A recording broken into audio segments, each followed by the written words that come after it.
सकाळच्या घाईच्या वेळेमध्ये हा पदार्थ तुम्ही नाश्त्यासाठी किंवा डब्यासाठी अगदी झटपट बनवू शकता. खूप कमी वेळामध्ये होतो, खूप पौष्टिक आहे. चला तर मग लगेचच आपण रेसिपीला सुरुवात करूया.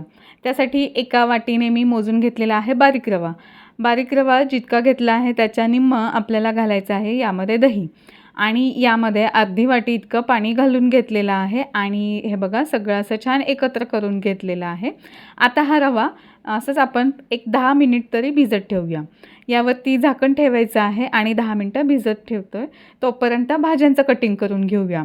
आता हे बघा 10 मिनिट झालेले आहेत. तोपर्यंत मी भाज्या सगळ्या कट करून घेतलेल्या आहेत. मुलांच्या आवडीनुसार आपण यामध्ये गाजर, कांदा, बारीक चिरलेला टोमॅटो, हिरवी मिरचीचे तुकडे घालायचे आहेत, बारीक चिरलेली कोथिंबीर. आता ह्या सगळ्या भाज्या तुमच्या आवडीनुसार कमी जास्त करू शकता आणि थोडं यामध्ये घालून घ्यायच्या आहेत. तर हे बघा अशा पद्धतीने सगळ्या भाज्या एकत्र करून घेतलेल्या आहेत, घालून घेतल्या आवडीनुसार आणि यामध्ये घालायचं आहे चवीनुसार मीठ. मीठ घातल्यानंतर आपल्याला हे सगळं छान असं एकत्र करायचं आहे आणि त्यानंतरच मग आपल्याला यामध्ये पाणी घालायचं आहे. हे जर बॅटर तुम्हाला जर खूप घट्ट वाटत असेल तरच यामध्ये अगदी थोडंसं पाणी घालून घ्यायचं आहे. तर हे बघा अशा पद्धतीने हे बॅटर मला थोडं घट्ट वाटतंय तर यामध्ये मी अजून थोडं पाववाटी इतकं पाणी घालून घेतलेलं आहे आणि हे बघा याची कन्सिस्टन्सी अशा पद्धतीची झालेली आहे. खूप जास्त पातळी आपल्याला करायचं नाही आहे. जर वेळ असेल तर अर्धा तास तरी हे अजून तुम्ही ठेवू शकता. पण वेळ नसेल तर पटकन यामध्ये अगदी थोडासा पाव चमचा इतका खाण्याचा सोडा घालायचा आहे किंवा इनो घालून घ्यायचं आहे थोडंसं आणि सगळं छान असं एकत्र करून घेतलेलं आहे. एकीकडे तवा तापत ठेवलेला आहे. तवा तापला की त्यावरती थोडंसं तेल सोडून घ्यायचं आहे आणि त्यानंतर हे जे बॅटर आहे ते थोडंसं घालून घ्यायचं आणि हे बघा बॅटर व्यवस्थित पसरलं जाईल इतकीच आपल्याला याची कन्सिस्टन्सी ठेवायची आहे.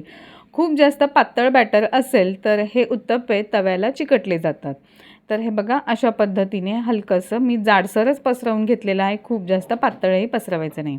त्यानंतर यावरती झाकण ठेवूया आणि 1 मिनिटभर झाकण ठेवल्यानंतर हे बघा अशा पद्धतीने वरची बाजू व्यवस्थित सुकली गेल्यानंतर यावरती थोडंसं अजून तेल सोडून घ्यायचं आहे बाजूने आणि दुसऱ्या बाजूनेही छान असं खरपूस भाजून घेऊया.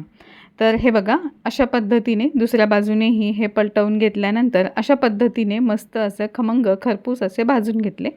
दोन्ही बाजूने छान असं भाजलं गेल्यानंतर हे बघा अशा पद्धतीचा हा आपला रवा उत्तप्पा तयार झालेला आहे.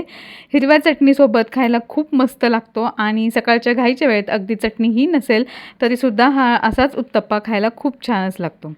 तर अशा पद्धतीने अगदी झटपट आपण हा रवा उत्तप्पा बनवला. व्हिडिओ आवडला तर लाईक, शेअर आणि सबस्क्राईब करायला विसरू नका. धन्यवाद.